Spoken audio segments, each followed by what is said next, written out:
Salut tout le monde, j'espère que vous allez bien. Alors étant actuellement en pleine phase d'essai, comme mentionné dans ma dernière vidéo, je ne peux donc pas produire du contenu comme je le voudrais, même si ça ne m'empêche pas de répondre à différentes questions, et c'est ce dont on va parler dans cette vidéo qui va reprendre un échange que j'ai eu dernièrement avec un abonné.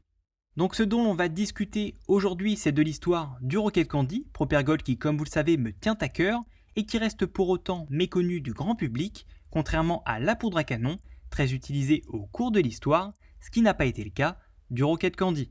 En effet, ce dernier ne fut découvert qu'en 1944 par un jeune garçon américain après s'être essayé à un kit de chimie et qui a eu l'idée de combiner du salpêtre et du sucre avant de l'utiliser en tant que propergol pour propulser des fusées, ce qui lui a plutôt bien réussi.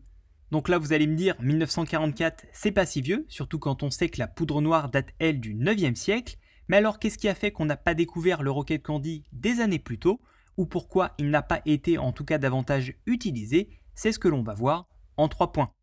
Alors ce que je vais vous dire là, c'est ce que je suppose notamment en me basant sur des faits historiques. Donc déjà, premier élément de réponse et pas des moindres, le sucre que l'on connaît aujourd'hui n'a été produit en grande quantité qu'à partir de la fin du 19e. Avant cela, il était amené en petite quantité des Antilles, ce qui n'était pas le cas du soufre et du charbon, deux composés que l'on extrait déjà depuis très longtemps et qui sont en fait abondants.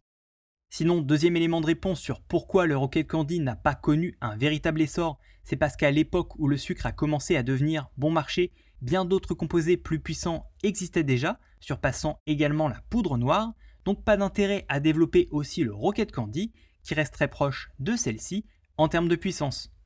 Enfin, dernier élément de réponse qui tendrait à dire que même si le Rocket Candy avait été découvert des siècles plus tôt, ce qui est probablement le cas, il n'aurait pas été beaucoup utilisé puisqu'il possède certains inconvénients, comme le fait d'être hygroscopique en fonction de comment il a été préparé et se trouve être également un propergol relativement cassant, surtout si l'on n'y ajoute pas de liant comme je tente de le faire actuellement avec de la colle chaude, comme vous avez pu le voir dans d'autres vidéos.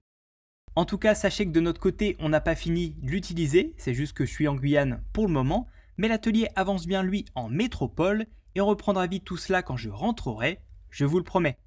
A très bientôt sur la chaîne, soyez prudents comme d'habitude et je vous dis à plus.